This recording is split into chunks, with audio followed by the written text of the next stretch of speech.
Todd, it's good to see you here on the backside of a busy summer here as we're pressing on, and I'm grateful for the opportunity to connect with you here today. I want to give you an opportunity to just share more about yourself. I want to catch folks up just on your relationship with MCC, those folks who may not know you as well. So Todd and I met well over 20 years ago now, probably close to almost 25, probably 23, 24 years ago at MBTS. We were both students in our master's programs.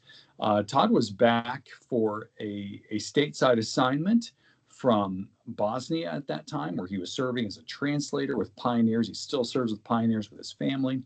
And he was taking some classes on campus at MBTS, and we got to know each other. And I tell the story often, probably to Todd's embarrassment, but here he is, 7 a.m. Hebrew grammar class, just doing very well. And I'm learning from him and the teacher, and just being awake for Hebrew grammar at 7 a.m. is wrong. But we survived, and just seeing Todd's abilities and his character made me want to support him and bring MCC into the loop. And that friendship has just grown and grown. Very close friendship, and thankful for him. We share the same name and so many other things besides that. And we pray together regularly, and we're just grateful for his friendship and partnership and seeing our families grow together. Todd, let me just allow you then to introduce your family a bit and the Lord's call in your life to translation, and just even up to your current role here with Pioneers. Sure. Well, first of all, I want to say thank you to MCC. You guys have been, as Todd said, part of our lives for 20, 25 years, something like that, and have been so faithful, praying for us, supporting us financially, inviting us to the missions conferences, sending a team, I think 5, 6 times. So it's always fun to report back to you guys. My name is Todd. I'm from Oklahoma originally. My wife Pamela is from Iowa. We have 7 children, ages 12 to 32. And most of our time has been spent in Eastern Europe. We lived in Croatia, went there during the Yugoslav War, lived in Bosnia, then in Hungary and in the States. And anyway, through various machinations, I won't go into detail, but we're back in the States now, led this way through an accident that happened to our son, Matthew, when he lost his arm, but also the health of our parents. But in the sovereignty, providence of God, it's actually been pretty seamless. I'm still doing translation. In fact, Todd doesn't even know this, but I've just been given a new position to coordinate, not only as a consultant in Bible translation, but I'll be training new consultants in training to join up. So in essence, we're with Pioneers, but seconded to a Bible translation organization. Pioneers does church planting, but an organization called the Word for the World, which is very similar to Wycliffe SIL, is highly engaged in Bible translation in Europe, especially among the Roma. So Roma speak 85, 90 different languages. Most of them don't have the Bible. So there's a push now recently to do Bible translation for the Roma gypsies. And we've done projects in 5 languages where we got the Gospel of Luke and 50 Bible stories. And then for 3 of those languages, we've continued on and almost completed the New Testament, about 80%. But there are also new works that have started in Albania, that will be beginning in Montenegro, Macedonia, probably also in Poland. So anyway, a lot going on. It's exciting to see the Bible translation work. As a consultant, I basically am there to train and supervise and give a final check to the translators to make sure that their translations are accurate, are clear, are natural, are well-formed, acceptable, and literarily equivalent to the original if possible. So that's what I do, based here in Kansas City. We live in Belton. And the exciting point with MCC is not just that, but actually having led, I think 5 or 6 times a team from MCC to go to Croatia. And we just got back from that same village just a couple of weeks ago, this time not with MCC, but a neat progress report is that it's the first time our church, our home church, Crossway Bible Church, has sent a team. So it's a big step. We're not a big church, but it was the first time to send. Two of them are MBTS, well, one student and one graduate. So that was fun to keep that connection going. And we were able to go back to that same village where, again, MCC has fielded a team several times. I think this is our 8th time to go back. So it's encouraging there. I can tell more about it. And then we're able to add a second village, which we had only been to 5 years ago. So that was also an added step for this trip.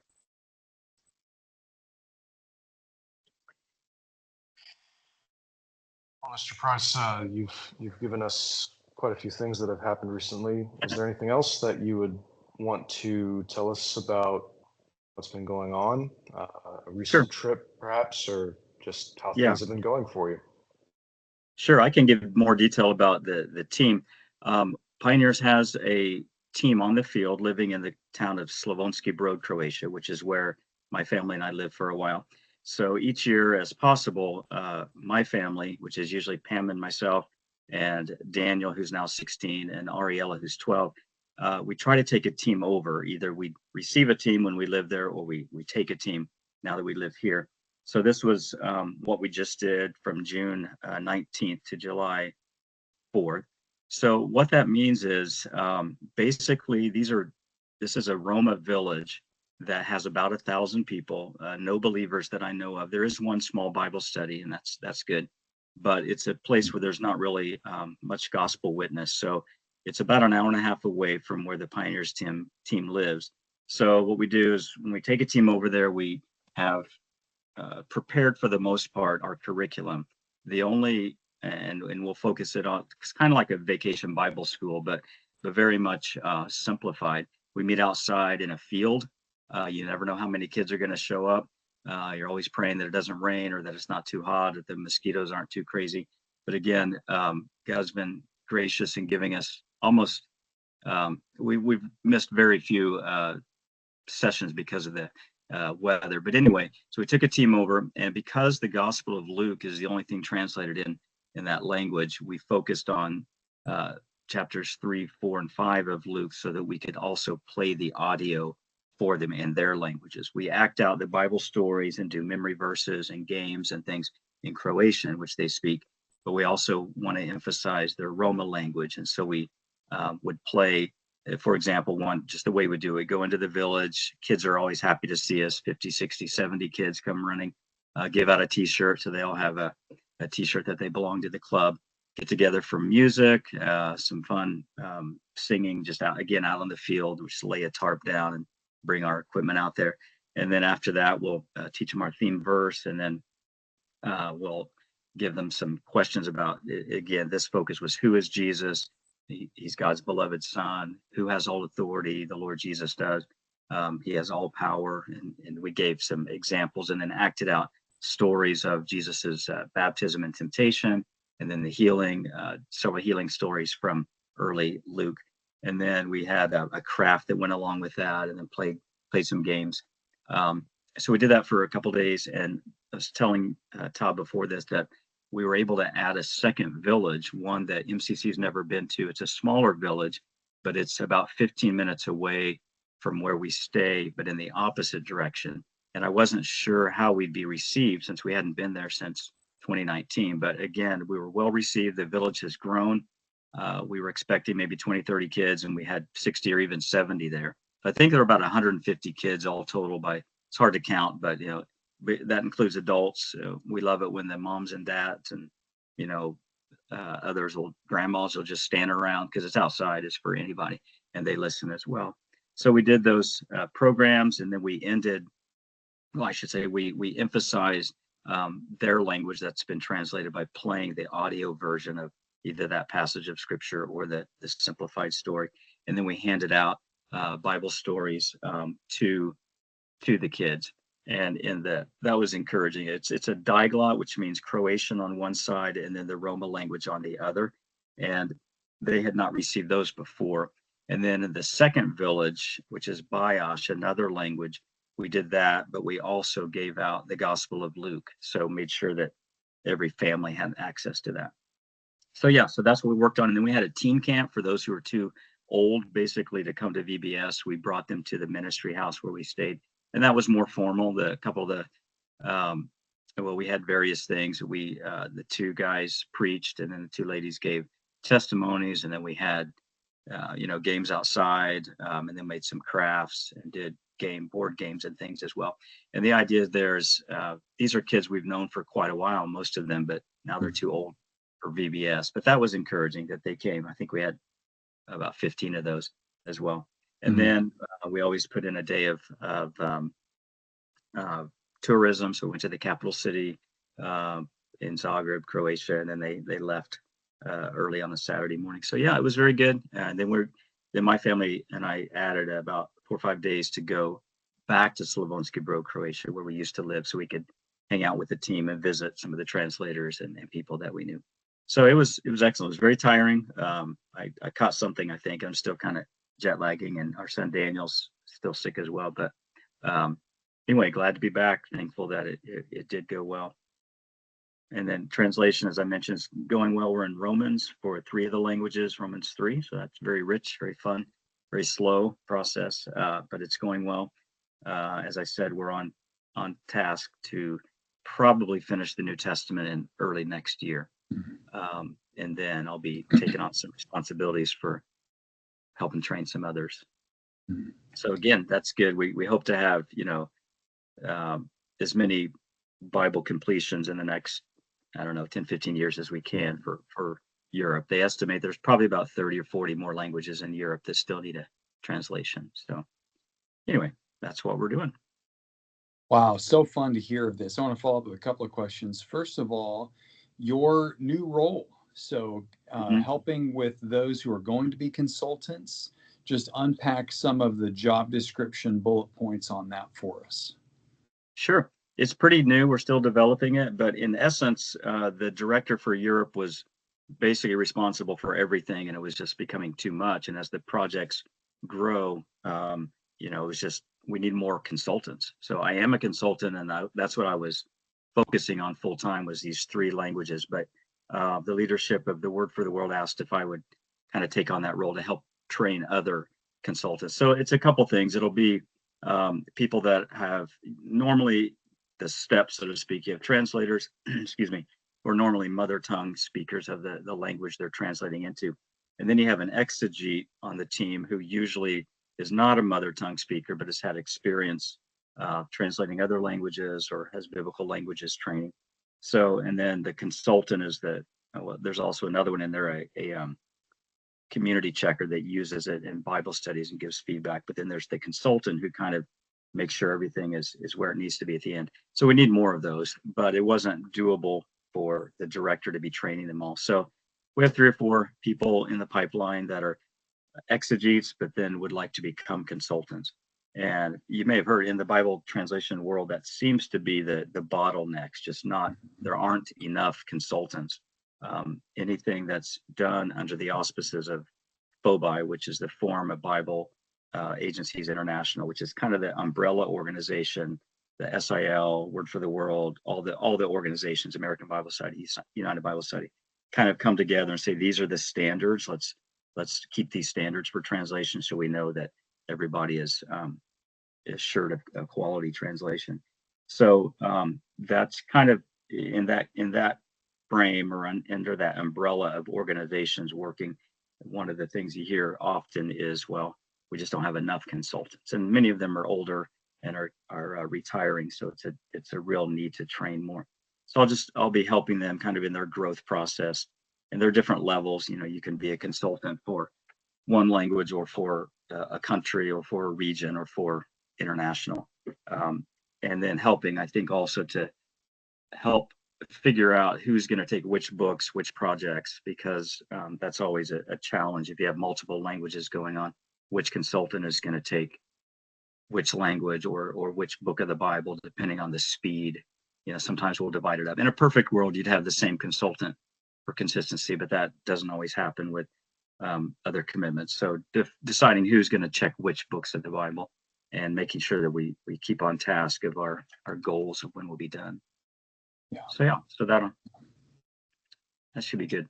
Yes, and for folks at MCC, last week we heard from Luke Samoff, and he is a volunteer consultant. So he is going Mhm. to Indonesia. We're recording this Wednesday afternoon. Tomorrow late at night he gets on a plane. So when we're watching this on Sunday, he's going to be landed in Indonesia, and he'll be working with a few languages there on consultant work. And so consultant work is important Yeah. because after these early processes are done, the consultant can help make sure it's clear and smooth and accurate and give Mhm. feedback to the team. So Todd will be helping to Right. train some of those consultants and then expedite the processes there. So, Mhm. yeah. Yeah. One other follow up, just that we're going to be praying for you with that role. Mhm. That will be a joy to see how the Lord uses you there in influence and shepherding as well. But just follow up, you mentioned that there was a teen camp or a teen Mhm. gathering, if you will, this Mhm. time on the trip. Unpack Yeah. that for us. What were Yeah. the goals of that? Were those accomplished? How did that work itself out? Sure. Well, a lot of these kids, they have come to the Bible clubs for years. Start out little 2, 3, 4, 5 year olds, but then by the time they're teens, 13, 14, 15, it's just too kiddish for them, so they're not going to keep coming. So Andy and Lim and Sarah Angelica wanted to, make sure they didn't fall through the cracks. There's kind of a three-tiered system. There's the children's ministry, the teen work, and then the adult Bible study, which hopefully will lead to a church plant. So it's just a time to focus on the teens, kind of in the middle, where we're still playing games and doing crafts and singing, but focusing on some deeper teaching, some sermons and testimonies. And that's good because there's just, there tends to be a huge fall off, and that we see that in the States too. The kids are excited, but then when they get into the teen years, they kind of drift. And the churches in Croatia, Serbia are pretty small. And, oftentimes it can be older people, so the teens can get lost in the shuffle. So it's just a time to do that. It also usually the teens have some English. So then our summer teamers can interact with them, even if it's informal, just playing board games or talking or doing crafts and things. So we've done that the last couple times, and it's worked well. We handpick. We don't want everybody coming, so we kind of handpick about 15 or so, and get permission from the parents, obviously, to bring them out of the village. And that's the other thing, just giving them away from the village where they spend most of their time. Last year we went to a park. This year, because of rain and stuff, we didn't. We just did it all at the place where we stay, but it was still a nice change for them. So yeah, so that's worked well. It's It's just great. a 2-day camp. Yeah. Yeah. Well, I'm happy to see that continuing on and relationships with these kids and just all that you can do there. Mm. I'm going to ask one more question, and Logan, I'll turn it back to you. But I know, Todd, just before you all left, uh, Pam's mom went to be with the Lord, and what was that, a week before, something like that? Yeah, it was kind of a whirlwind. She passed away on June 1st, and we left on the 19th. So it was well, the funeral was on the 7th, so just, not even two Yeah. full weeks before we left. Um, pardon me. So, that was a mixed blessing. She was 93. Her health had been fine, really good up until basically February. And then in March, she really started having some issues. And she lived just about a mile or so by design. We moved her here to be close to Pam and her sister. So that was one of Pam's big prayer requests when her mom was quite ill in March and April and May. Like, oh my goodness, we can't cancel the team to Croatia. We're responsible to go. And Pam's mom is a strong believer, wouldn't want us to cancel, but that would be very stressful to be leading a team to Croatia, knowing her mom could die during that time. That would have been very difficult. So anyway, in God's providence, she went pretty quickly, and Pam could be there with her up until the end. And even she has 3 sisters, one who lives here, and then 2 from out of town that were able to spend some time with her about a week before. And so on the one hand, Pam would say, well, thank you, God, that mom's taken care of. We can go to Croatia now. So she's in good hands. Um, it did, to be honest, a lot of stress and strain because then since Pam was writing the curriculum and designing everything, we were way behind. So I think we had 8 or 9 days after the funeral to really nail things down. So that took a toll. I don't think she slept. Pam didn't. I know she didn't sleep the night before we left. Just trying to pack and do everything. So yeah, that's been a challenge. And then the challenge ahead is, of course, all of her mom's things are still in the apartment and need to be sorted through and dealt with. And that's going to be a big project that Pam and her sister will be working on as well. But so yeah, it's bittersweet. She's with the Lord, and Pam had a really special time with her, and the timing really was a gift, and just the fact that Pam and the family could be with her before we left. And then even Pam's oldest sister, she and her family are also missionaries, and they were leaving for a conference in Europe. And so they had already planned to be in Kansas City the day that we could schedule the actual funeral, even though they normally never fly out of Kansas City. So anyway, that was good that all the family could be here for that before they left overseas too. Yeah, that's just the Lord's hand to bring all that together. Take her home, obviously, but Yeah. helping you guys in that. We're going to continue to pray. I know that grief has a shadow. Right. You all have been very busy, so that grief's going to pop up, I'm sure. At certain points. Right. Yeah. Logan, I'll let you go ahead. Mr. Price, what's next? What's next for your family? What's coming up with work? And what can we keep in prayer for you? Yeah, we're continuing on with Romans in 3 of the languages, Gurbet, Arli, and Chergash. So that's the specifics now to keep working on that. And then, again, continuing on with the rest of the New Testament. We have most of the Pauline epistles and Hebrews to do, so those are going to be challenging. But just that we can stay on track with that, again, balancing accuracy and clarity with trying to also keep up a certain pace to get it done in time. By in time, I mean by the goals that the organization has set. And pray for the new consultants in training, that they can be trained well, that I'd be able to serve them well, and we would have more consultants available, which will help a lot in the workload. So that's it as well. And then starting up a couple new projects. I haven't been involved to much of a degree yet, but I hear that they're in the works, and that's always a huge time of a learning curve when you're training new translators and getting all the logistics put together for that. So those are the areas, I mean, that we really need prayer for. And then just Pam, packing up and getting rid of the things that from her mom's apartment and things would be the main issues. And then just continuing on with the translation. And there are always prayer requests for that, just as we meet on Zoom for wisdom, making decisions as we work our way through it. But things are going well. The teams have progressed and matured. They're doing a good job for the most part. There are fewer and fewer errors and things that I need to speak to, so that's always encouraging. So just continuation on that. We'd love to see the New Testament in print by the end of next year in these 3 languages. That's always a milestone. We can actually print something. So yeah, I appreciate prayer for that. Yes, will do. It's fun to think of how the Lord is going to use you in this consultant role with your skills, but also just relationships. And anytime you're in a position of leading others, the relational aspect of it will no doubt be a part of what the Lord's doing. So I'm happy for you. Where would these consultants be at? Are they in Europe? Are they in the States? They're all in Europe. One lives in Slovakia, one's in the Czech Republic, one is in Macedonia, one is in Albania, one is I think, in Croatia. So, yeah, right, all in Central or Eastern Europe.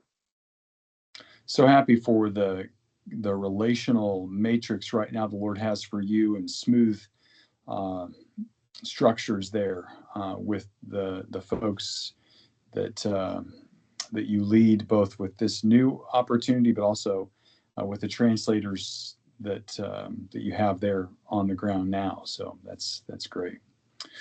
Well, Todd, it's great to just see you and connect here and hear about the success of this trip with the teen camp and the other village and 60 kids or so, and the folks in your own church and the teens who helped out. And that's great. That's just super. So looking forward to how Lord will continue to use that. Yeah, thank you. We appreciate your prayers and support and encouragement. And we will look forward to having you on site in November, Lord willing, second week of November for our missions conference, and folks personally connecting with you there and hearing more about process and with the new opportunity in consulting, but also the progress of translation there. So, yeah. Well, give our very best to your family. And again, brother, it's great to see you. Thank you. Yes. Lord bless you. Thank you, MCC. All right. Take care.